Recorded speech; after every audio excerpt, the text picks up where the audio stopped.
이시도르 지속가능연구소 유병덕 소장님을 소개해드리겠습니다. 2013년에 이시도르 지속가능연구소를 설립하고 농업 생태학의 가치를 확산하기 위한 연구를 10년 동안 지속해오고 있습니다. 2023년에는 저희 농부시장 마르쉐 지구농부들의 농업 현장 생태 조사를 통해 지구농이 기후위기에 기여하는 바에 대한 연구를 진행했습니다. 네, 반갑습니다. 유병덕입니다. 저는 대산농촌재단의 지원을 받아서 2023년에 시행했던 여론조사에 대해서 말씀드리겠습니다. 연구진 한 명이 같이 와 있는데요. 우리 편재원 연구원 이시도르 연구소의 이제 연구 담당인데요. 잠시 인사드리겠습니다. 현장 다니면서 고생 많이 했고요. 지금도 이제 마무리하느라 거의 잠을 잘 못 자고 있는 것 같습니다. 이번 조사와 연구를 했던 배경은 이렇습니다. 이제 이보은 대표님께서 작년 이맘때 연락이 왔습니다. 그래서 대산농촌재단에 이런 사업이 있으니까 한번 좀 공모에 참여해서 해보는 게 어떻겠느냐. 그런데 그 전부터 지구농부의 가치에 대해서 의견을 좀 나눠왔었어요. 우리가 뭐 친환경 농업처럼 인증제도 그런 게 없고 하기 때문에 이걸 어떤 방식으로 우리 지구농부들이 하는 이 농사의 가치를 측정해서 알려드릴 수 있을까 고민을 같이 해 왔었습니다. 그런데 제안을 받고서 아마 기후변화에 대응하는 것, 또 생물 다양성 이런 면에서 차이가 있을 것이니 그걸 한번 조사해보자 이렇게 시작이 됐습니다. 그래서 대산농촌재단에는 이렇게 말씀을 드렸죠. 이 연구가 필요하다. 일단 우리가 온실가스 지금 심각한 문제인데요. 농업에서도 발생이 되고 있습니다만 온실가스 배출량을 계산하는 방법이 그렇게 아직은 정밀하지 않습니다. 그래서 생태농업을 하던 유기농업을 하던 무농약 농업을 하든 아니면 일반 농업을 하던 간에 이 생산 양식이 달라짐에 따른 차이가 크게 나타나지 않습니다. 그래서 그냥 농업은 그냥 농업으로 크게 하나의 농업으로 계산을 하고 있는 실정입니다. 여기에 대해서 좀 문제의식을 저희가 가졌었습니다. 그래서 아마 농사를 짓는 방식에 따라서 다를 거다. 이걸 한번 입증해보자 라는 것이 있었고, 또 하나는 좀 아까 알테리 교수님도 얘기를 했지만 지금 온실가스 배출 부분에 우리는 포커스를 맞추고 있거든요. 농업에 대해서도. 그런데 탄소를 축적하는 부분이 더 중요하다라는 겁니다. 그래서 탄소 축적 부분이 분명히 IPCC에서도 계산 방식이 나와 있고 또 그걸 강조하고 있습니다만 사실 우리나라에서 농업은 토지를 이용하는 거니까요. 토양에 탄소를 축적하는 방식에 대해서 크게 관심이 아직은 없는 것 같아요. 근데 그 관심이 어떻게 드러났느냐 하면 바이오차라는 것이 있어요. 그러니까 숯덩어리입니다.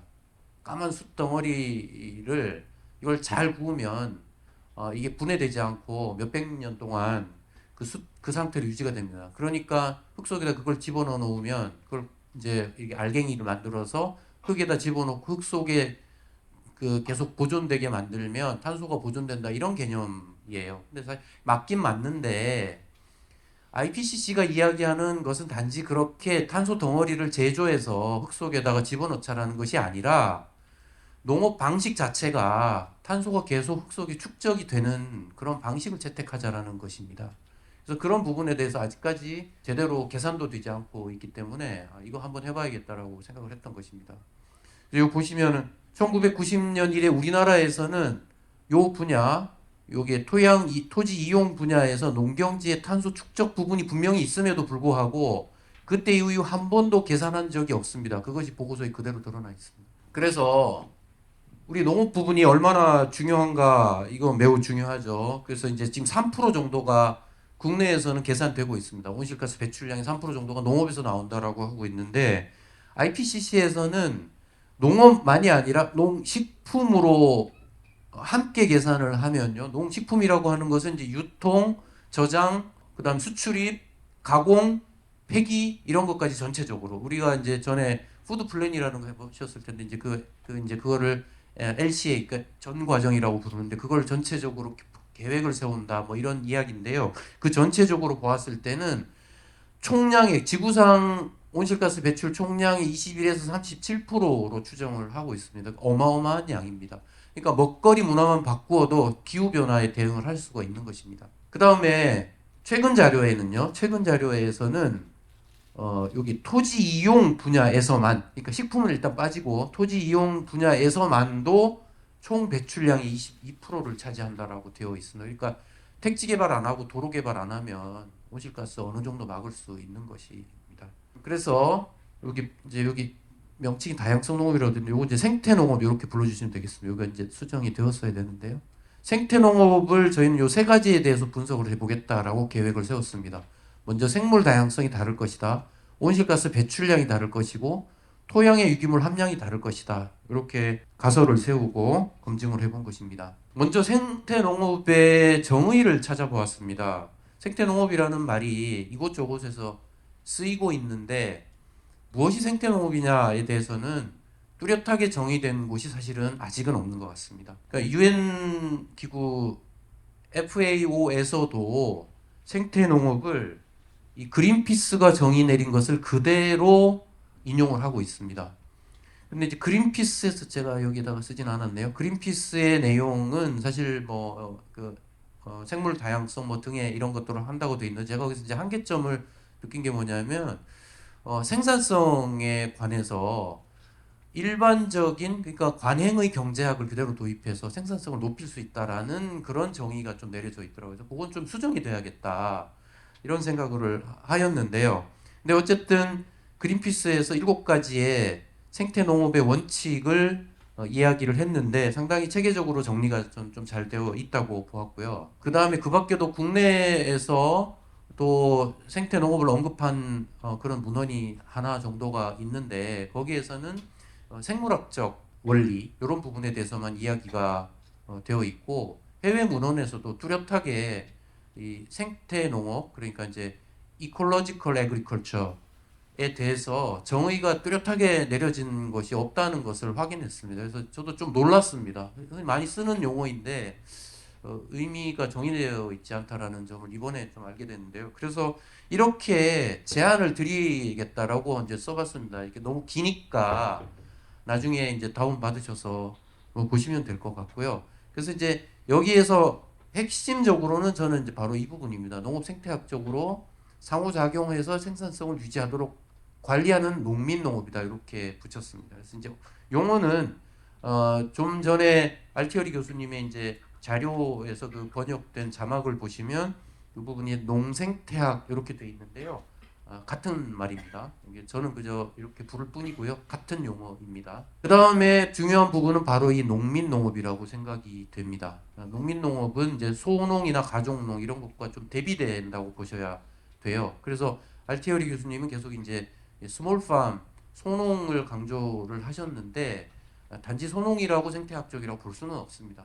그래서 이제 이걸 좀 더 생태적으로 접근하고 농민 주체적으로 접근하는 방식 그런 농업을 이름 붙인 것이 바로 이제 농민 농업, 페전트 애그리컬처, 페전트 파밍인데요. 그래서 적어도 생태 농업이라고 하는 것은 기업의 어떤 그 재배 과학이나 혹은 산업화된 유통 방식 이것에 예속되는 것이 아니라 농민 스스로가 자기 농업을 설계하고 관리하는 그런 농민 농업이다라는 것이 중요한 포인트라고 생각이 되었습니다. 나머지 부분은 한번 읽어보시면 좋을 것 같고요. 이건 그저 제안 드리는 거니까 이런 부분에 대해서 앞으로 좀 자세히 사회적 토의를 하고 생태 농업을 정의 내리는 기회가 생겼으면 좋겠습니다. 저희 조사에서 중요한 건 이제 지구농사, 지구농부들이죠. 저는 사실 생태 농업이라고 하는 것을 정의를 제안드리고 또 자료를 찾아보고 하면서 우리나라에서 생태 농업이라고 할 수 있는 곳은 지구농부들이 거의 유일하다. 저는 그렇게 생각을 하게 되었습니다.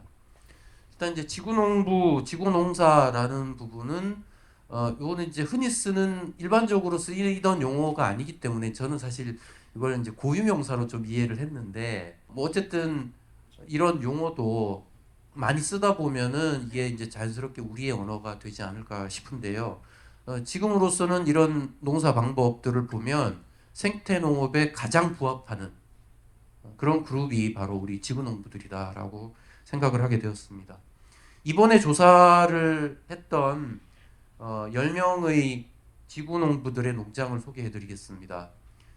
이천에서 지구 농사를 짓는 분입니다. 차이가 좀 느껴지십니까, 여러분? 농장의 차이가 느껴지십니까? 이렇게 보시면 이게 이제 사진이 자세히 나왔는지 모르겠지만 매우 다양한 식물들이 공존을 하고 있습니다. 매우 다양한 식물들이 공존하고 있고 또 이 사이사이에 이제 작물을 나중에 심게 되는데 이때는 봄이었는데요. 이 나무들이 있죠. 이 복숭아 나무 함께 있습니다. 아까 우리가 알티어리 교수가 소개해줬던 여러 농장들의 모습을 한국에서도 찾을 수 있습니다.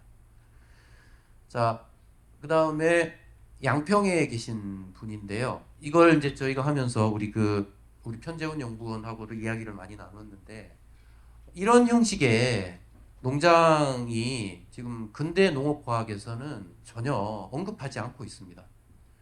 이게 근대 농업과학은 어떻게 되겠냐면 그냥 하나의 작물이어야 해요. 하나의 작물이어야만 농업인 것이 되어버렸습니다. 근데 사실은 이게 진짜 농업이죠. 이렇게 구획을 작게 나눠서 하면 생산성이 오르지 않는다라고 했지만 제가 이 농장에 가서 드렸던 질문을 혹시 그 농부께서는 기억하십니까? 먹고 살만 하십니까? 라고 제가 질문을 드렸어요. 제가 이 농사 방식, 이 어떤 그 생물학적인 시스템에 대한 질문이 아니라 저는 경제적 질문을 드렸었습니다. 근데 사실 저는 그 질문 자체가 정말 먹고 살만한지가 궁금해서 질문 드린 게 아니라 이미 충분히 먹고 살고 계시기 때문에 그걸 그저 확인하고 싶었던 거고 정말 잘 먹고 살고 계시는군요라고 제가 받은 그 어떤 이런 시스템에 대한 동의를 표현하고 싶었던 것이었습니다. 그래서 제가 오늘도 본 행사가 시작되기 전에 동영상들이 나왔죠. 농부들의 얼굴이 어떻게 보이셨나요? 우리가 친환경 농업도 포함입니다. 관행 농업 하시는 분들의 농부 얼굴과는 다르지 않습니까? 근데 그거를 매출액으로 따지면 어쩌면 더 낮을 수도 있겠어요. 근데 훨씬 더 먹고 살만 하십니다. 그래서 이 부분을 기존의 경제학으로 바라보면 안 된다라는 거를 농업 생태학 그리고 알티어리 교수의 강의에서 이야기하고 있는 것입니다. 과연 기존의 경제학으로 이들의 삶을 평가할 수 있는가라는 점, 이 점이 저는 매우 중요하다고 생각합니다. 그래서 식량 작업을 다 하고 계시고 또 건강하게 살고 계시고 또 자연 속에서 행복하신 것이 그 어떤 경제적 가치로 대신할 수 있을까요? 비슷합니다. 여기도 양평에 계신 농장이네요. 보시면 이렇게 이제 하나 농장 전체가 꽃밭이에요. 농장 전체가 식물원이고 이곳에서 식물과 함께 이 농부가 공존을 하고 계시는 거죠. 이런 모습들.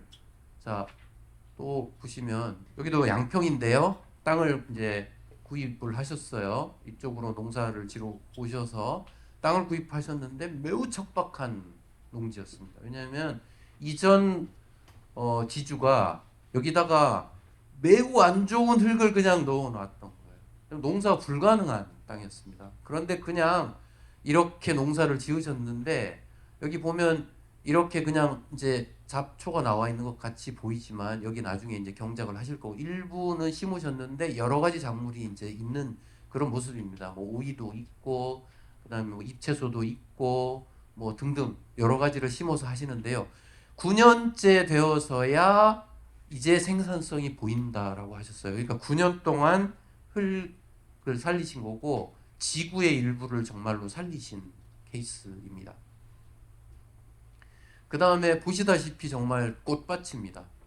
그냥 우리가 어떤 농장을 가보면 지금은 여기다가 비닐하우스까지 전체적으로 지어놓는 게 일반적인 모습이고 이렇게 농사를 지으라고 권유하죠. 그러면 아마 매출액은 높아질 것입니다. 하지만 이렇게 했을 때 과연 생산성이 낮으냐라고 말할 수 없다라는 거죠. 기존 경제학으로 비교하지 말라라는 점입니다. 그래서 이런 형태로 밭농사를 짓고 계시고요. 지구농부들이. 그 다음에 이제 논인데요. 홍성입니다. 아직 농사철 되기 전인데요. 이제 토양 준비하고 이럴 때죠.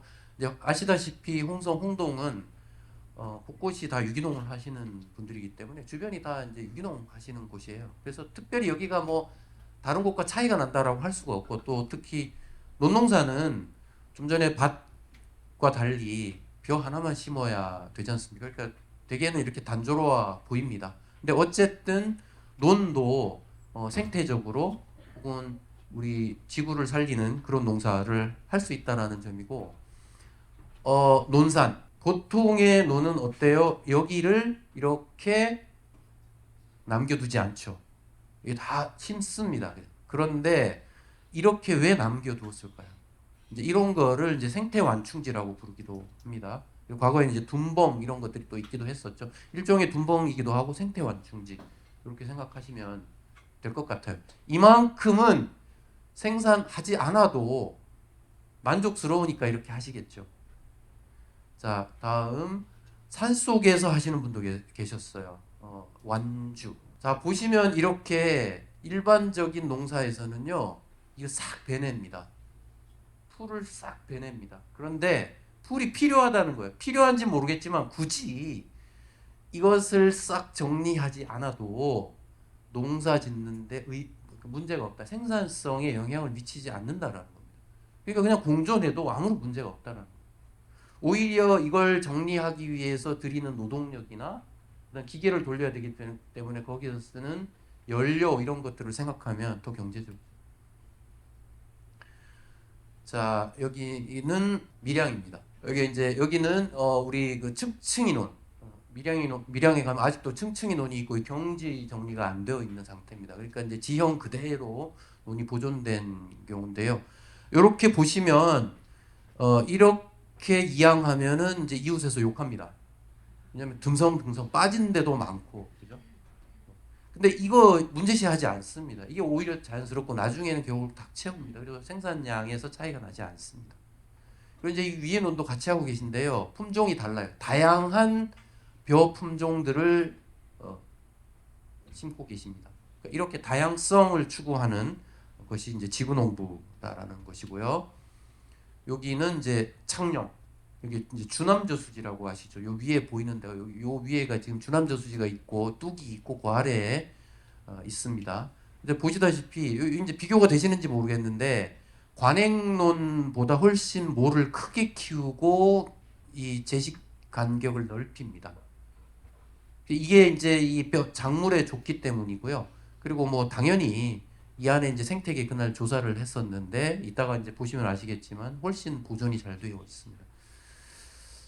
연구 방법 말씀드리면 지금 보여드린 10분의 지구농부를 선정하였고요. 그리고 이와 비교하기 위해서 관행 농가를 그 이웃에 있는 농가 4곳을 정했습니다. 그래서 논 둘, 밭 둘이 있어요. 그런데 사실 이제 이 관행 농지를 소개해준 지구농부들께서 누구와 친하시겠습니까?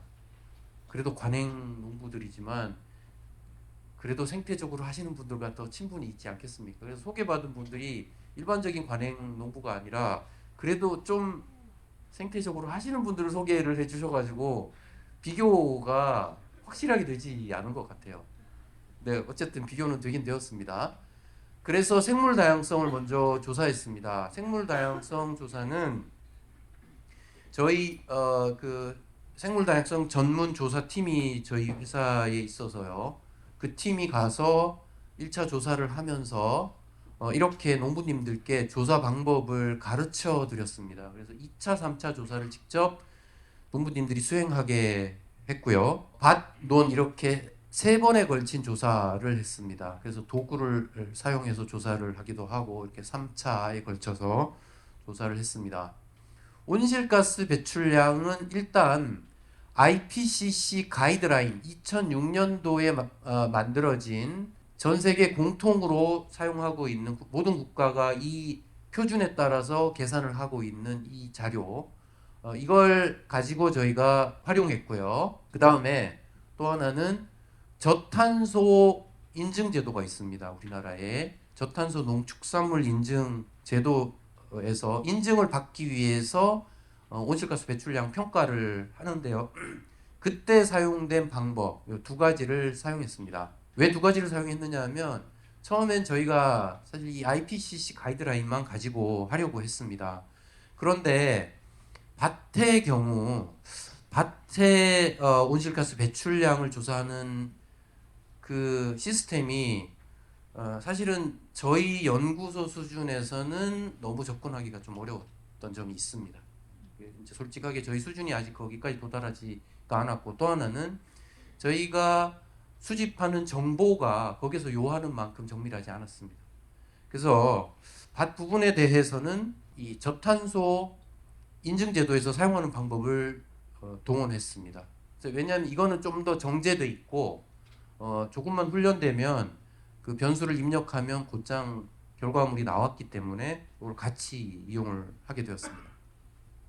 그리고 토양 유기물 분석을 했습니다. 알티어리 교수님이 그랬죠. 토양 유기물의 중요성, 그리고 토양 유기물이 생태적으로 농사를 지을 때 어떤 작용을 하는지, 그리고 그것이 탄소라는 점, 탄소를 저장하는 것이라는 점, 이런 점들이 아까 이야기가 되었는데요. 그래서 토양을 이렇게 채취해서 각 지역 농업기술센터에 맡겨서 검사를 했습니다. 토양 유기물 부분에 대해서만 조사를 저희가 해보았습니다. 결과는 이렇게 나왔습니다. 먼저 생물 다양성인데요. 자, 생태농업, 그러니까 지구농부들에 대해서 예를 들어 식물 종수가 7.1개 나왔고 관행 6.3개입니다. 그런데 아까 말씀드렸듯이 그 관행 대조했던 분들이 완전한 관행이 아니라 그래도 생태적으로 좀 하시는 분들이 선정이 되었기 때문에 그래도 상당히 높게 나왔다고 생각이 되고요. 세 번째 여기 농프라고 돼 있는데 이제 이게 무슨 말이냐면은 농업환경 보전 프로그램이라는 것이 있는데 그 줄임말입니다. 이게 뭐냐면은 전국에 있는 현재 지금 70여 개의 마을에서 하고 있는 어떤 국가의 프로그램이에요. 뭐냐면 마을 사람들이 모여서 생태계 보존 활동을 하면 돈을 줍니다. 그래서 저희 연구소가 그 농프 지원 활동을 합니다. 현장 조사 활동을 하는데요. 2023년도에 농프 지원 활동을 저희가 하면서 수집한 20개 마을의 데이터를 같이 비교를 해봤습니다. 왜냐하면 생물 다양성 조사는 농프의 조사 방법론을 그대로 저희가 여기다 도입을 했기 때문에 비교가 된다라고 생각을 하고 비교를 해봤습니다. 그랬더니 이제 이렇게 나왔습니다. 벌의 경우 이렇게 나왔고요. 개체수, 종수 이렇게 나왔고요. 무당벌레 이렇게 나왔고요. 꽃등에 이렇게 나왔는데 꽃등에 보시면 생태농업이 오히려 가장 적게 나왔죠. 그래서 요거는 이유를 사실은 잘 모르겠습니다만은 이거는 어떤 생태계 종이 특이하게 어떤 시기에 또 높게 나올 수 있습니다. 그러니까 높게 나왔다고 해서 이것이 그냥 무조건 건강하다라고만 볼 수는 없습니다. 전체적으로 보시는 게 옳다고 생각이 되고요. 그 다음에 거미도 마찬가지로 종수 보시면 거미가 가장 큰 차이를 보이고 있습니다. 동물 중에서는. 자, 다음으로 논입니다. 논은 더 크게 차이 납니다. 생태, 관행, 농프 이렇게 비교하시면 되겠고요. 여기 보시면 수소무척추류도 농프에서 상당히 많이 나왔습니다. 그래서 이런 거는 그러니까 언제나 생태농업이 우월한 것은 아니다라는 점은 알 수는 있는데 전체적으로 보신다면은 비교가 확실히 되실 거라고 생각이 되고요. 그 다음에 IPCC 계산법을 적용해서 논메탄 배출량을 저희가 계산해 봤습니다. 그랬더니 생태논의 경우가 가장 많이 배출이 되었습니다. 여기 1배출 개수는 빼고 보시는 게 좋습니다. 그냥 1배출입니다. 생태논이 가장 많이 배출되고 그래서 이 부분에 대해서는 이거 어떻게 해석을 해야 될까? 조금 이제 놀랐죠. 왜냐하면 생태농업을 했을 때 온실가스가 더 많이 배출된다고 하면 문제가 있는 거 아니겠습니까? 그런데 이 IPCC의 계산법을 좀 자세히 알면 이유를 알 수가 있습니다. IPCC 계산법에서는 논에서의 메탄 배출량을 계산을 하게 되는데요. 수도작의 경우 계산을 하게 되는데 메탄이라고 하는 것은 유기 물질이 이게 분해가 될 것 아닙니까? 유기 물질이 분해가 될 때 공기에 노출됐을 때 분해가 되지 않고 공기가 차단됐을 때 분해가 되면 메탄 가스가 발생합니다. 그러니까 논이 물이 채워져 있기 때문에 그 아래에 있는 유기 물질이 분해가 되면 당연히 메탄 가스가 배출이 되겠죠. 그러니까 관행 농업에서 퇴비를 넣지 않는다거나 혹은 볏짚을 투입하지 않는다거나 하는 대신 화학 비료를 사용하면 메탄 발생량이 더 적은 것입니다. 그러니까 메탄만 가지고 비교하는 것은 공정하지 않은 거예요. 화학 비료를 사용할 때 배출되는 다른 온실가스, 예를 들어 아산화질소 같은 이런 온실가스는 훨씬 더 많이 배출됩니다. 그러니까 지금 우리나라에서 농업 분야의 온실가스 배출량을 계산할 때 논메탄에 대해서 배출량을 계산을 하고 있습니다.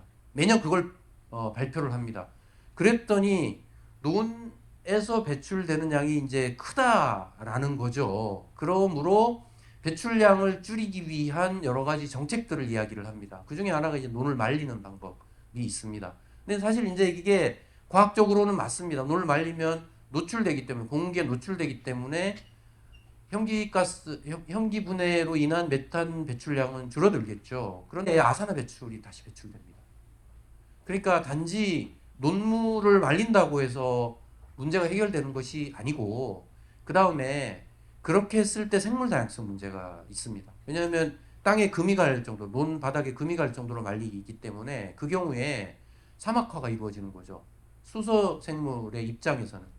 그러니까 생물 다양성 면에서 타당한가 이런 부분들이 종합적으로 검토돼서 선택되는 것이 옳다고 생각됩니다. 그래서 만약에 논을 말린다면 반드시 그 논에 둔벙을 같이 설치한다던가 하는 보조적 장치를 두고서 하는 이런 방법들이 필요하다. 이런 것들을 좀 말씀드릴 수 있을 것 같고요. 그래서 저희가 그럼 여기는 메탄만이 아닙니다. 여기 지금 메탄이라고 되는데 메탄만이 아니라 온실가스, 논 온실가스 전체적인 배출량을 아까 제가 말씀드린 그 저탄소 인증에서 쓰이는 그 방법으로 해 보았습니다. 그랬더니 이제 이렇게 나왔습니다. 생태논의 배출량, 관행논의 배출량, 저탄소 농축성 인증에서 전국 평균으로 계산한 배출량. 그래서 전국보다 우리 관행논 그 대조군으로 선택된 그분들이 더 적고요. 생태논 우리 지구농부들은 훨씬 더 적게 배출을 하고 있죠.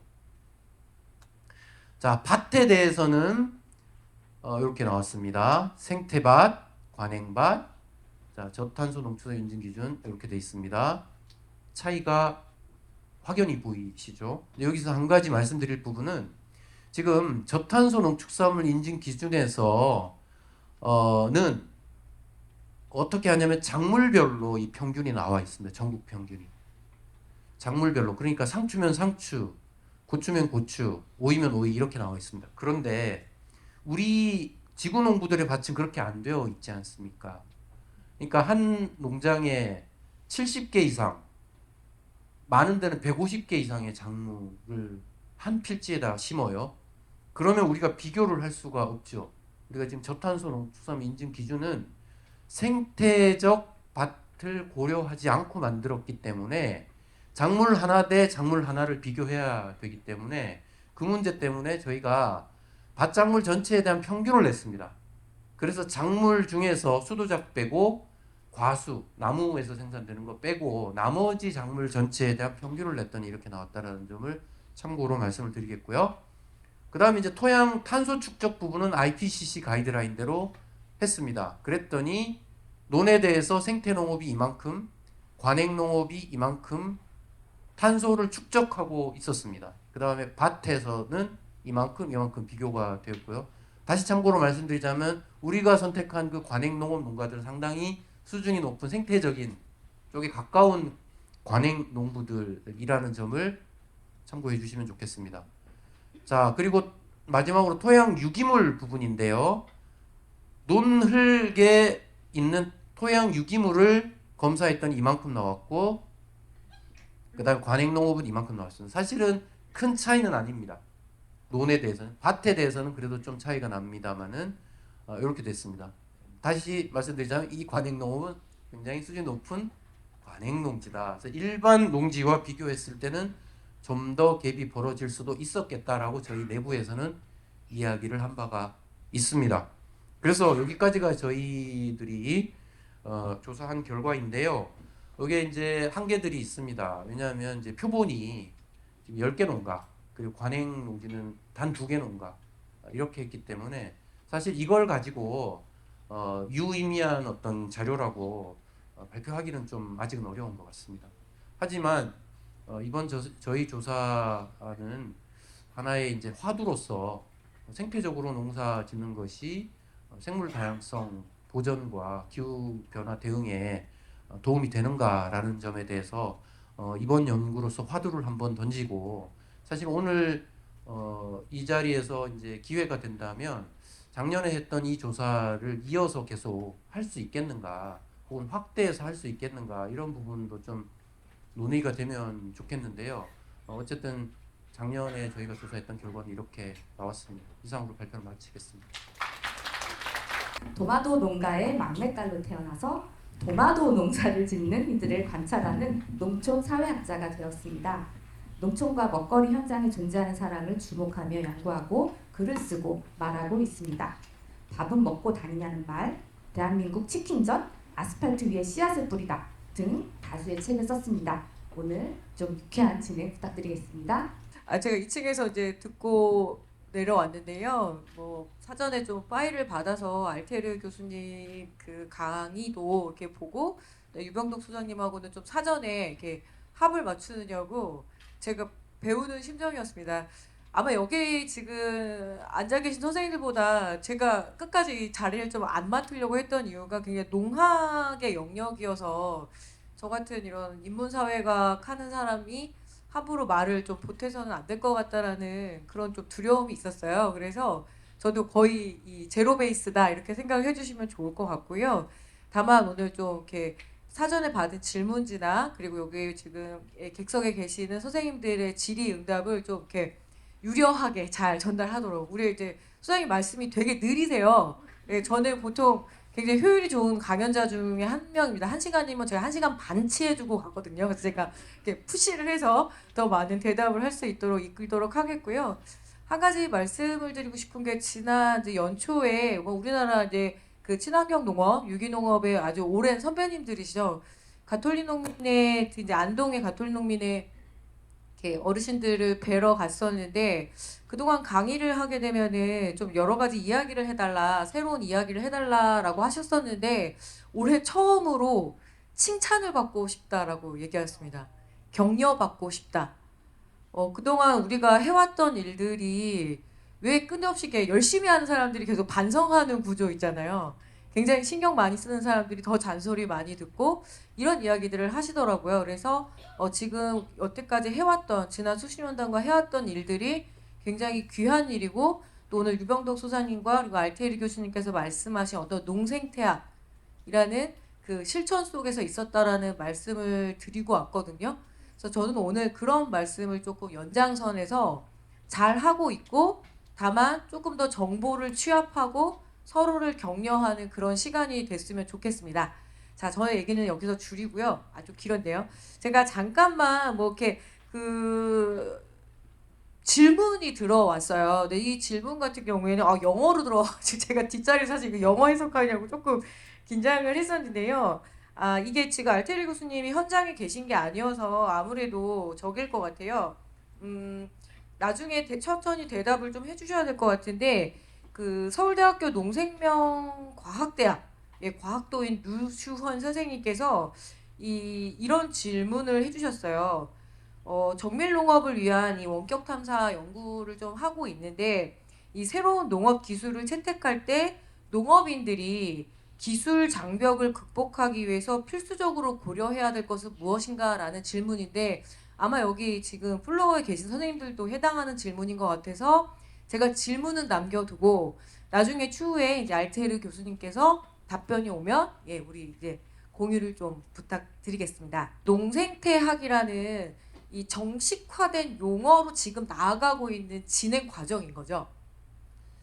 그런 것 같습니다. 왜냐하면 지금 농생태학이라고 하셨고 네네네.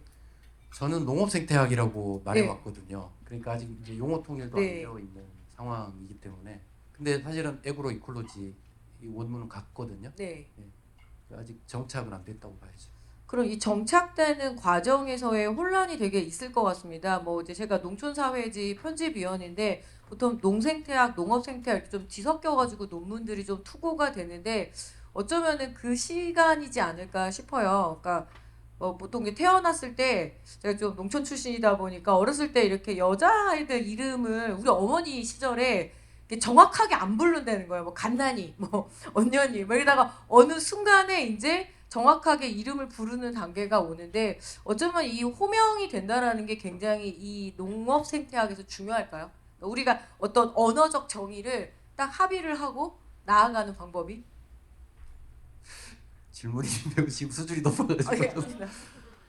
어느 창시자가 되실 수도 있거든요. 한국에서. 예. 그건 아닌 것 같고 일단 대세는 농생태학인 것 같고요. 네네네. 근데 제가 농업생태학이라고 불러왔던 것은 이미 기존에 많이 사용을 많이는 아니겠지만 사용을 하고 있었더라고요. 네네. 예를 들어 경북대학교에 농업생태학이란 과목이 있습니다.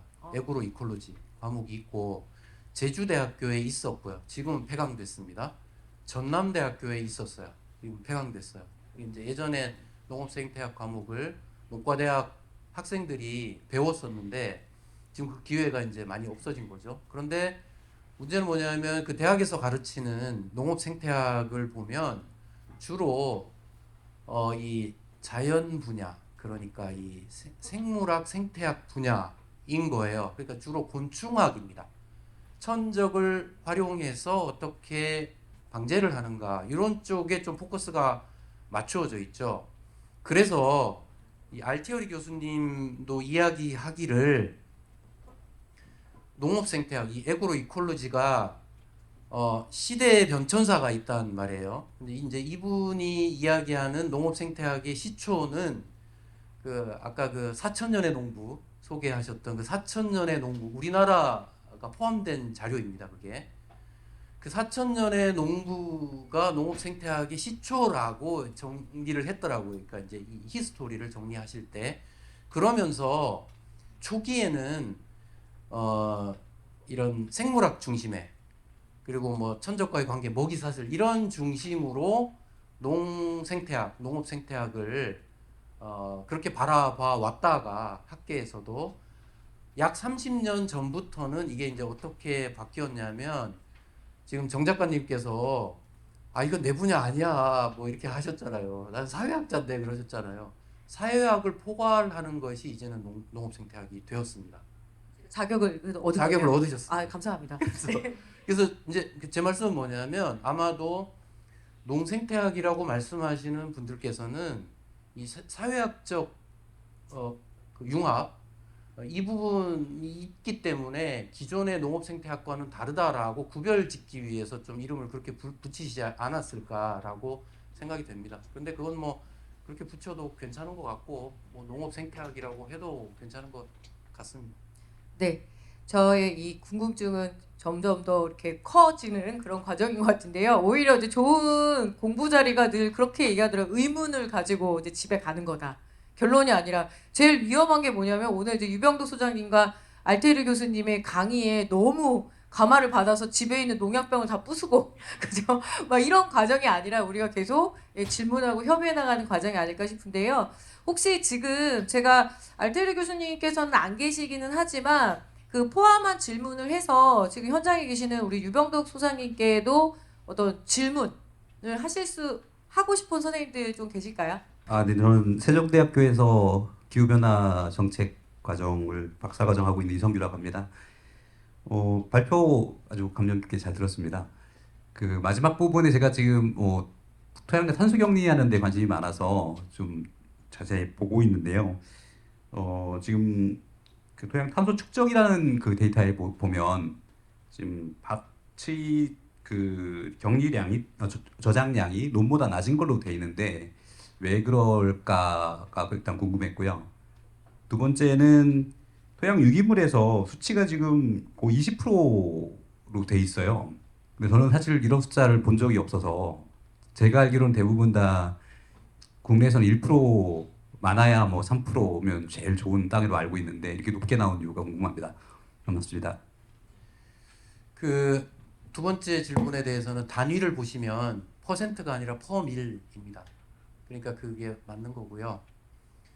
그 다음에 밭과 논의 비교는 사실 저희는 신경을 그동안 안 써왔는데 질문을 들어보니 그게 이해할 수 있는 게 논의 경우 그 생태 농업 하시는 분들은 볏짚을 전부 다 되돌립니다. 거기에서 나온 볏짚은 전부 다 되돌리기 때문에 유기물이 굉장히 많이 투입이 계속되고 있겠죠. 근데 밭의 경우는 상대적으로 좀 그게 덜 하고요. 그 다음에 제가 아까 이제 지구농부 설명드리면서 이 농법을 자세히 설명을 안 드렸었는데 시간도 없고 그래서 빨리 지나갔는데 대부분 무투입이세요.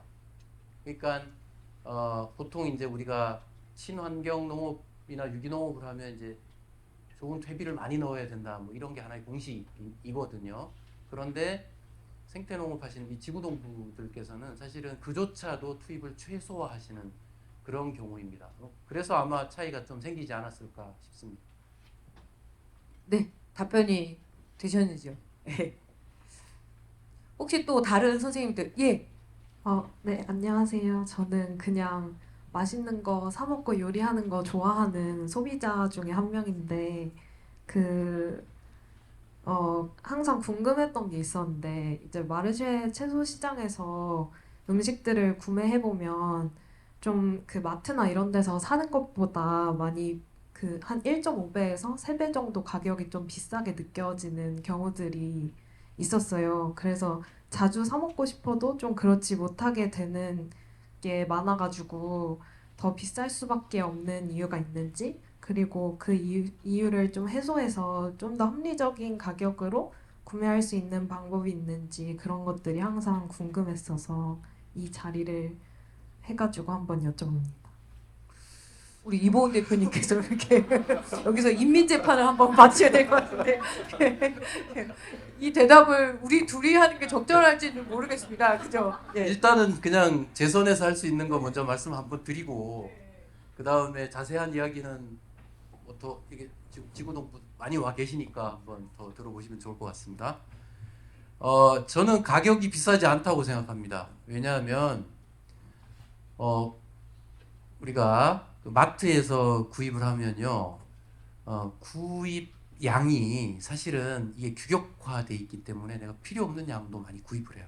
냉장고에 넣어놓죠. 오래 안 가요. 그리고 관행 농산물은 보존 기간이 더 짧습니다. 그러니까 실제로 우리가 이용하는 그 양을 생각하면 그 비용이 비싸지 않다라고 생각하고요. 그 다음에 단순히 이제 1대1 단위 중량당 가격 이렇게 비교하면 차이가 있겠지만 전체적으로 우리가 생활하는 데 들어가는 비용까지 생각한다면 예를 들어 의료비를 아낄 수 있다. 그러니까 예를 들어 이제 이걸 내가 먹음으로써 건강이 더 좋아지고 그렇기 때문에 내가 약 한 번 사 먹을 약값을 아끼면 그렇기 때문에 그렇게 보상이 된다면 이건 비싼 거가 아니겠죠. 그렇게 생각이 되고 마지막으로 지구를 지켜주는데 내가 그만큼의 비용을 개인적으로 더 보태겠다라고 생각하면 이거는 비싸지 않다고 생각합니다. 혹시 이보은 대표님 좀 이렇게 그 마르쉐 채소에는 그 정말 보이지 않는 것들에 대한 그 가치가 있거든요. 그 부분을 어떻게 우리가 이야기해야 될지에 대해서는 소비자분들의 많은 지혜가 좀 필요한 것 같아요. 같이 해갔으면 좋겠습니다. 네. 되게 항상 어려운 질문이고요. 모든 행사에서 나옵니다. 그러니까 이 유기농 보신주의에 대한 그 비판도 제가 좀 많이 받고 있습니다만, 근데 한 가지 제가 이제 좌장으로서 그리고 사회학자로서 항상 마음에 걸리는 건 뭐냐면, 아까 수사님께서도 발표에서 말씀하셨듯이 이 생태농 자체가 굉장히 절대 뭔가 되게 신화화하는 그런 그 방식들은 배격을 좀 해나가야 될 것 같습니다. 유기농 먹는다고 영생할 것 같으면은, 그죠? 그런 건 아니고 무언가 우리가 가치를 향해서 나아가는 그런 과정들이 아닐까, 이런 생각들을 좀 해서 가장 많이 두려워하거든요.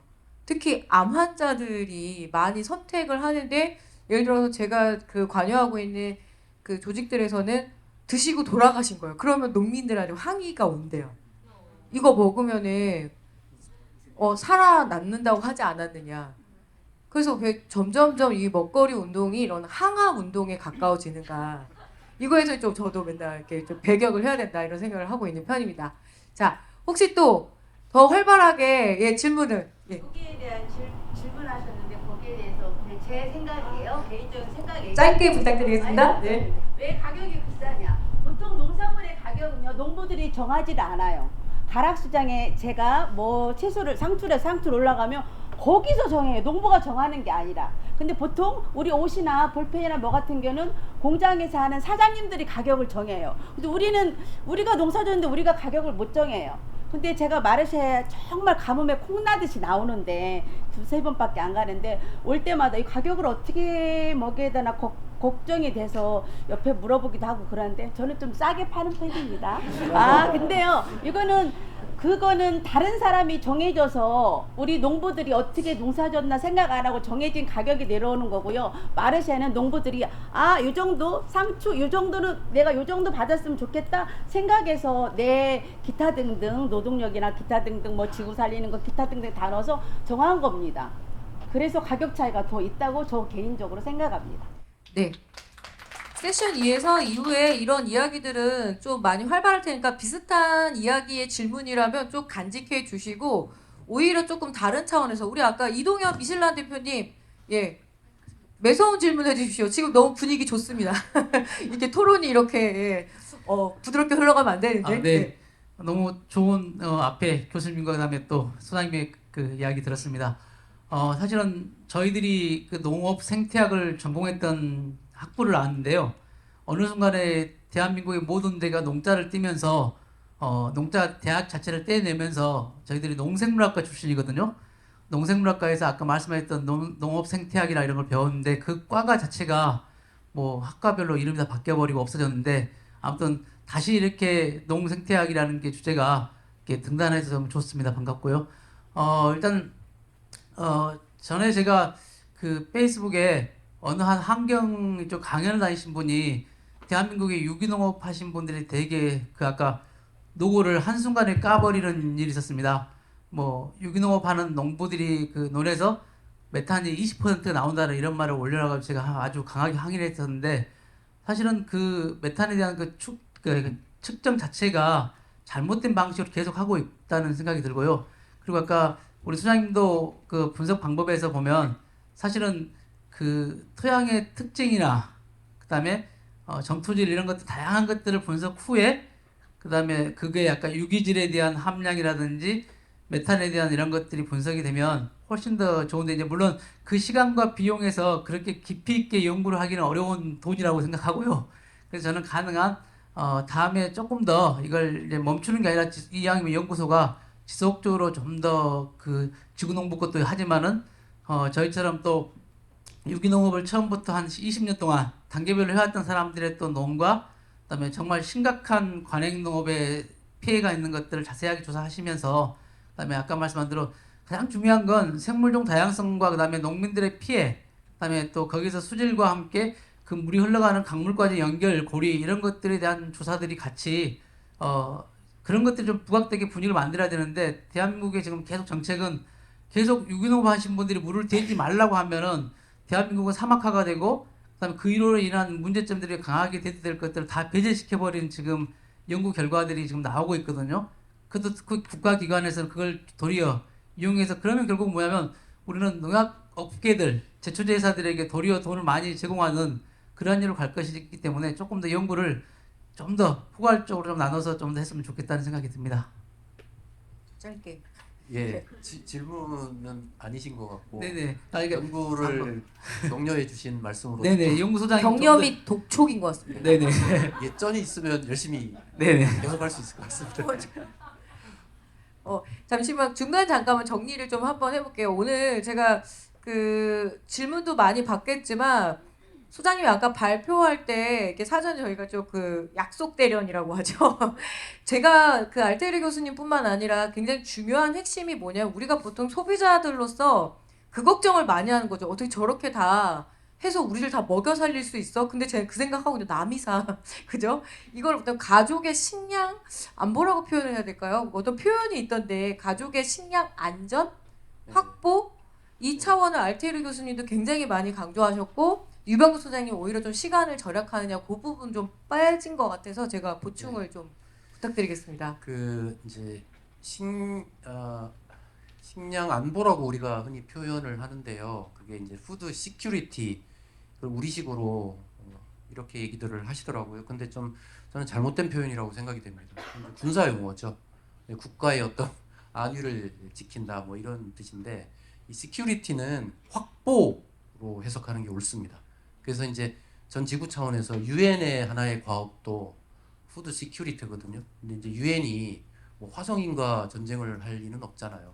그러니까 그건 뭐냐면 지구 전체에서 요구되는 식량의 양을 확보하는 것, 이게 시큐리티라고 하고 아까 그 알테리 교수님도 이제 한번 언급을 하셨는데 개인별 푸드 시큐리티가 있어요. 그러니까 각 농가도 푸드 시큐리티가 있다는 거예요. 그거를 안보라고 표현하지는 않을 거 아닙니까? 식량 확보라는 점이고요. 그래서 우리가 충분히 식량을 확보하기 위해서 관행농업이냐 아니면 농업 생태학적 농업이냐 이런 부분을 이제 오늘 이야기를 하신 것 같아요. 그다음 또 하나는 이제 푸드 소버린티라는 게 있습니다. 요거는 이제 식량 주권이라고 해석하는 게 옳다고 생각이 되는데요.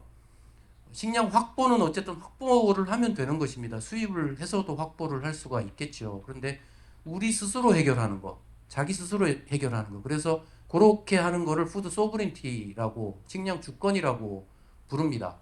그래서 이제 이 부분에 해당되는 것이 예를 들어 이제 뭡니까 우리 그 식량 그 자금률 이런 부분들도 거기에 포함이 되겠죠.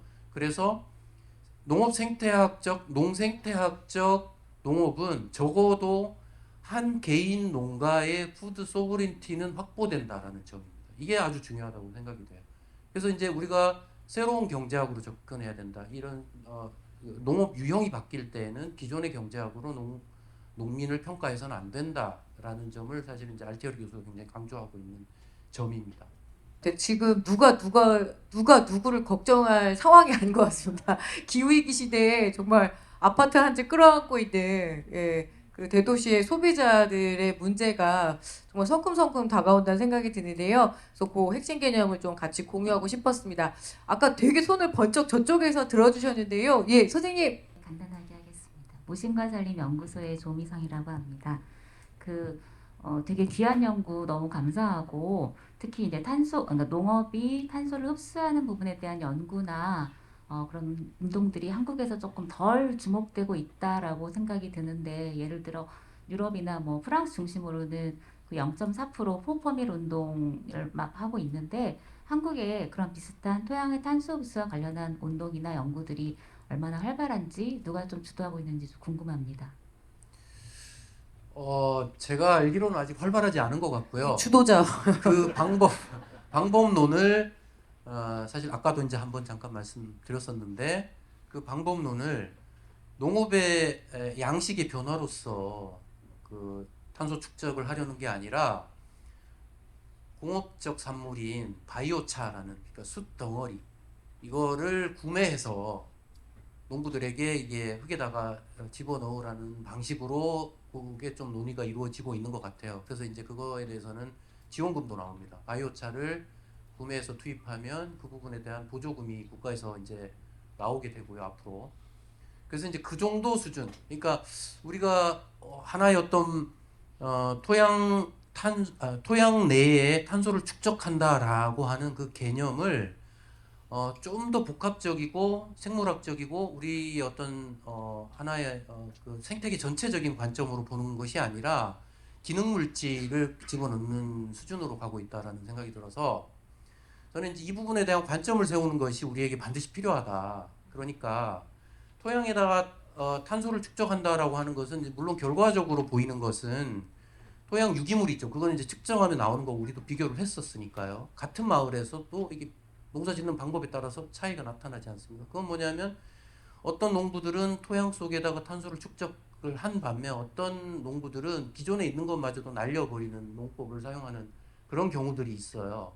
그렇기 때문에 농법과 관계가 된 것이고 또 하나는 생물 다양성과 관계가 되어 있는 것입니다.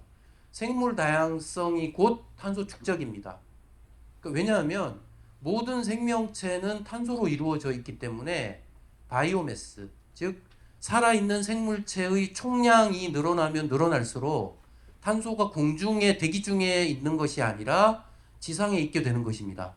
혹은 수상, 그러니까 물속 혹은 대양에 있게 되는 것입니다. 예를 들어서 고래가 얼마나 중요한 생명체이냐 하면 고래가 일생을 살고 죽으면 가라앉습니다.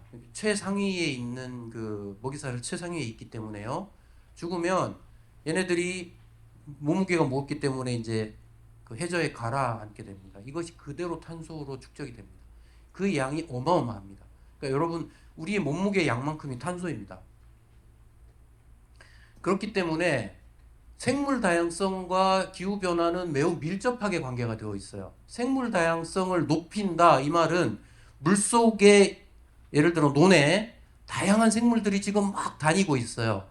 우리가 그 자체로도 탄소를 저장해 놓고 있는 상황이라는 점을 알아야 되는 겁니다. 그래서 이게 계속 이어지고 더 다양해지고 더 풍요로워질 때 그때 공중에 있는 탄소가 지상으로 내려오게 되는 것이거든요. 그래서 우리가 이제 토양 탄소 축적이라고 말할 때 지금 우리 정부가 갖는 그 정도의 관점, 공산품 탄소 상품을 사서 나누어 줄 테니까 지원금을 줄 테니까 이걸 사서 흙 속에다 넣으시오, 뿌리시오. 이거보다는 조금 더 높은 수준으로 우리가 탄소 축적의 전략을 세워야 하지 않을까라고 생각합니다. 오후에 농촌진흥청에서 오시기 때문에 한번 비슷한 답변을 요구하시면 좋은 의견이 또 나올 것 같습니다. 네, 치열한 토론이 오고 가기를 바라고요. 예, 혹시 또 좀 구체적인 질문, 일단 여기 마이크가 이쪽에 있으니까 여기 먼저 할게요, 선생님. 예. 네, 안녕하세요. 거제 신안역에서 일하는 농촌 활동가고요. 농업에 대해서는 저도 거의 제로 베이스라 좀 확 내려서 질문을 좀 드려도 될지 모르겠어요. 앞에 이제 발제 강의를 잘 들었는데 거기서 소농에 대한 말씀을 하셨어요. 예. 그 산업화된 농업의 대안으로서의 소농인데 아까 말씀하신 개념이 농민 스스로가 계획하고 관리하는 농업이라고 했을 때 그럼 소농의 규모가 어느 정도일지 이번에 조사하신 농장의 규모들은 대략 어느 정도인지가 궁금하고요. 또 하나는 기후 위기와 관련해서 기후의 불안정성에 대한 대응, 그다음에 탄소 중립과 관련된 이야기들이 있는데 또 한 측면으로는 작물에 대한 이야기도 저희는 고민이 있습니다. 저희 거제 같은 경우는 기후가 이제 변화하고 작년에 저희가 아열대 농업 포럼이라는 것을 조금 진행을 했거든요. 그러면 기후가 변화하는 거에 따라서 도입하는 작물을 지속 가능성 관점에서 그럼 어떻게 해야 하는지에 대한 고민들이 좀 있어요. 그래서 그런 거와 관련해서는 앞으로 연구나 이런 것들이 가능할지 질문을 해 봅니다. 네. 우리 그 소농이라고 하면 이제 사실 우리가 많이 과거에 겪어봤지 않습니까? 저희 부모님도 소농이었고, 그래서 이제 소농에 대한 동경이 있는 것 같아요. 작은 농부들. 근데 저는 이제 개념적으로 말할 때는 이제 소농은 참 이렇게 저는 좀 좋은 용어라고 생각이 돼요. 우리가 이제 주고받기 좋은 말이고 또 이게 작은 농부 좀 아름다워 보이지 않습니까? 근데 이제 우리가 개념적으로 설명할 때 농민농업이라는 말을 좀 썼으면 좋겠는데 왜 그러냐면 규모가 작다고 해서 항상 생태적인 것은 아니거든요. 요즘에 규모가 작은 농부, 대한민국의 대부분 소농인데 사실 규모가 작다고 해서 생태적으로 지금 하고 있는 것은 아닌 것 같습니다. 근데 이제 왜 농민농업이냐? 농민농업의 이제 의미, 그 개념을 좀 한번 우리가 짚고 넘어가야 될 것 같은데요. 이제 일단 농업 생태학 기반의 농민들이라고 생각을 하면 됩니다. 농업 생태학이라는 게 아까 제가 정 작가님이 사회학자인데 같은 분야에 계십니다. 제가 이런 말씀을 드렸는데요. 이 농업 생태계라고 하는 부분을 우리가 생물학적 생태계 혹은 작물, 기술적 생태계 정도로 보는 게 아니라 거기에 농부가 어떻게 개입되어 있느냐라는 것을 같이 농업 생태계 안에다 두고 봅니다. 사람을 중심에 두고 보기 시작한 거예요. 그 다음에 그뿐만 아니라 이 농민이 어떻게 자기 농장을 조직화하고 작물을 어떻게 다양화시켜 나가며 자기 식량을 어떻게 해결해 나가며 그 밖에 자기 경제를 어떻게 풀어 나가는가 하는 것이 자기 주도적이거든요. 그러니까 이렇게 하는 걸 농민농업이라고 하고, 이것의 생태계는 거기에서 끝나는 것이 아니라 판매하는 시장까지도 보고 있는 겁니다. 그것까지가 농업 생태계다라고 보는 것이 현대의 농업 생태학이에요. 그러니까 우리가 이제 농민 농업이라고 하면 농업 생태학적으로 이렇게 천적도 집어넣고 뭐 생태학 뭐 이런 거 정도를 하는 것이 아니라 설계자인 겁니다. 자기가 담당하고 있는 지구의 한 부분을 가장 자립적으로 살아갈 수 있는 경제적 설계까지도 같이 하는 거예요. 그래서 다양한 작물, 그래서 내가 여기에 아까 저기 외국의 사례 나왔지만 구매하는 게 뭐 설탕과 기름 뭐 몇 가지밖에 없다고 그러지 않습니까? 근데 제가 다녀본 지구 농부들도 그런 분들이셨어요. 자기 먹거리, 그 푸드 소브레인티가 이미 충족되어 있는 분들이셨어요. 그러니까 면적의 문제는 아닐 것 같아요. 그러니까 대부분 이제 조사한 분들의 면적은 1헥타르보다 조금 작은 수준입니다. 그 정도 수준인데, 뭐 우리나라 일반 평균적인 경장 면적이 1.2에서 1.3헥타르 정도로 보고 있으니까 큰 차이는 나지 않습니다. 하지만 그것이 중요한 게 아니라 어떤 유형의 설계를 하였느냐, 단일작을 하느냐, 혹은 다양한 작물을 심느냐, 그리고 그 먹거리의 의미가 뭐냐, 그냥 내다 팔 상업작물이냐, 아니면 자기의 식량도 해결하면서 이웃과 지역 공동체 먹거리를 함께 해결해주는 경제적 해법으로서 그 농장을 운영하느냐, 이런 부분들이 농민농업과 다른 농업의 차이라고 생각이 됩니다. 두 번째 질문이 아마 거제가 사탕수수 아열대 작물을 지금 집중적으로 하고 있는 걸 알고 있는데요. 혹시 이 아열대 저도 한 말씀 보태면 이번에 농민신문의 보도에 따르면 다양한 그 뭐 거제도부터 해서 이제 특히 이제 전남 지역에 집중적으로 이 아열대 작물에 이제 그 권농이 있었고요. 근데 그 바나나더라고요. 근데 받아든 뭐 이제 평소 제가 정확하게 기억 못하겠지만 받아든 그 전기 요금 고지서가 1,400만 원이었거든요. 네.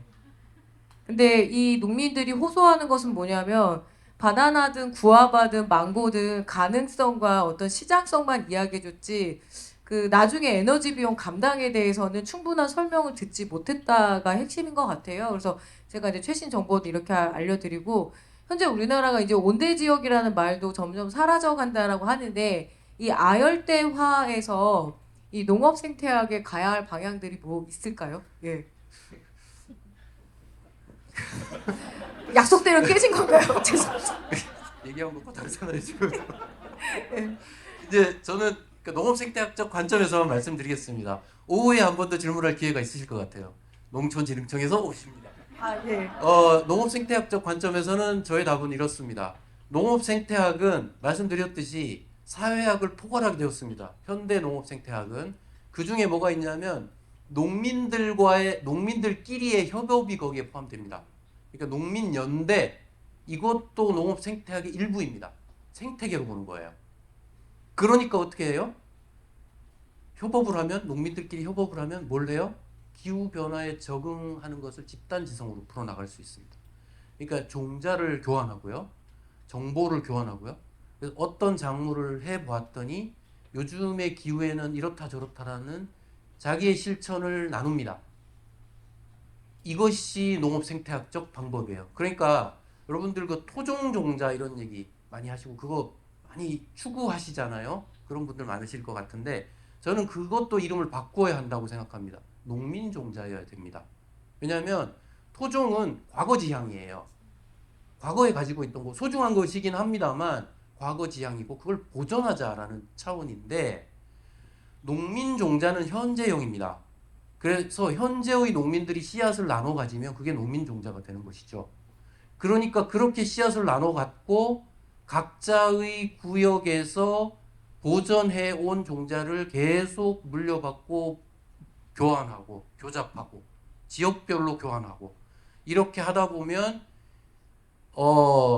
매우 유능한 연구자 몇 명이 기후 변화에 대응하는 것보다 이렇게 농민들의 집단 지성으로 극복하는 농업, 종자 이렇게 해결이 되어 가기 때문에 이것이 바로 농업 생태학적 대안이다라고 생각을 합니다.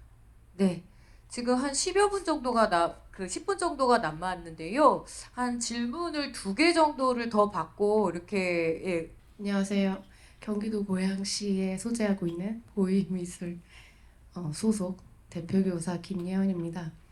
저는 아이들과 작업을 하다 보니 자연으로 나가게 됐고 그렇게 하다 보니 농업에 발을 들이게 돼서 지금 3년차 소농인데요. 제가 축하합니다. 감사합니다. 제가 이번에 이제 나라에서 임대를 받게 돼서 땅 논 1,000평을 이제 밭으로 개간하는 과정에 있는데 제가 밭농사를 짓기 때문에 그렇게 하기로 한 건데 어떤 나라의 지침이 논을 밭으로 변경했을 때 임대료를 상당 퍼센트 할인해주는 정책을 펴고 그리고 이제 농지은행 쪽에서도 계속 개간을 하라고 저를 압박을 하고 있어요. 근데 제가 이제 고작 3년밖에 안 됐다 보니 이제서야 여기 농업이 어떻게 돌아가고 있고 얼마나 시스템이 잡혀있지 않은지를 알게 되었는데 왜 이거를 개간해야 하느냐 질문했을 때 벼수확이 너무 많아서 그렇다라는 답만 들었어요. 근데 오늘 발표하신 내용 들어보니 또 다른 이유가 있을 것 같고 그것을 제가 정확히 파악을 했을 때 어떤 앞으로의 개간과 농업의 방향성이 잡힐 것 같아서 굉장히 개인적이지만 질문 드립니다. 뭐 논을 자꾸 줄이려고 하는 거는 맞는 것 같아요. 왜냐하면 생산량에 비해서 소비량이 계속 너무 많이 줄어들고 있어서 쌀 생산량을 좀 줄이려고 하는 게 정부의 기본적인 방향인 것 같습니다. 그것 때문이라고까지만 저는 말씀드릴 수가 더 자세히는 농지 정책에 대해서는 제가 잘 알지 못합니다. 조금 더 공부해서 대답을 해주시게요. 아 그럴까요? 농지는 제가 좀 전문이긴 합니다만 좀 장황해서 추후에 소장님 말씀대로 이 전답 전환이라고 하잖아요. 그러니까 이게 그 그러니까 논에서 밭으로 전환하는 거에 대해서는 지금 가속도가 좀 붙은 것 같습니다. 뭐 일례로 제가 이제 외가가 경기도 이천이거든요. 이천하면 뭐가 유명하죠? 예, 근데 제가 해마다 들어가서 농지 그 조사를 보게 되면 그 쌀이 유명한 이천시도 논은 정말 산술급수를 넘어서는 수준으로 줄어듭니다. 그럼 이제 밭이 만들어지는데 저 논이든 밭이든 상관은 없다고 생각을 하지만 그 밭에 어떤 농법으로 무엇이 심어지느냐는 되게 관심사거든요. 저희 요새 외갓집 동네에 한라봉이 나옵니다. 차마 경기도 이천이니까 장원 쪽이니까 중부 내륙에서 한라산 없는데 한라봉 이름 붙이기 좀 그래서 그 설봉산에 이름 붙여서 설봉향이라고 요즘 특산물로 되게 밀고 있거든요. 이번 겨울에 그 명절 때 한라봉 받아보신 분들 좀 아시겠지만 나주 한라봉이 참 많아졌어요. 그래서 밭으로 전환하느냐 논을 유지하느냐가 중요한 게 아니라 전환했을 때에 어떤 농업을 수행하느냐가 더 핵심이지 않을까. 예, 그런 고민이 저도 좀 드네요. 예, 저도 한마디 보탰습니다. 아까 저 끝에 선생님 계속 손을 드셨는데 죄송합니다. 예. 안녕하세요. 요리하고 있는 박찬영이라고 합니다. 저희 식탁을 이루는 거에서 채소뿐만 아니라 육류도 빠질 수 없는데 농생태학적 관점에서 봤을 때 이런 축산업도 건강하게 지금 하고 있는 축산업이 있는지 궁금하고 그럼 지역 농가와 함께 상생하는 방법이 있는지 그것도 궁금합니다. 축산업 이거 진짜 어려운 문제인데요. 대답을 조심하셔야 돼요. 예, 제가 축산 잘못 대답했다가 잘못하면 예. 업계의 매장. 업계에서 어려움을 겪을 수 있는데 근데 어쨌든 축산업이 문제이긴 합니다. 동의하십니까? 네, 동감합니다. 아, 네. 예. 공범해요 이제. 이제 온실가스 얘기 오늘 이제 했는데요. 농업 분야에서 배출하는 온실가스의 거의 반에서 조금 모자란 한 45%, 40에서 45% 정도가 축산업에서 나오는 겁니다. 나머지가 논밭 과수원이겠죠.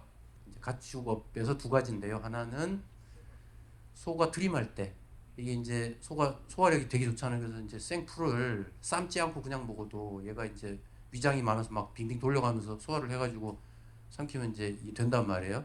근데 이제 2위로 갔다가 1위로 올라오면서 이제 얘가 트림을 하면 아까 말씀드린 그 혐기 발효, 그러니까 산소가 차단됐는데 유기물이 분해되면 메탄이 발생한다 그랬잖아요.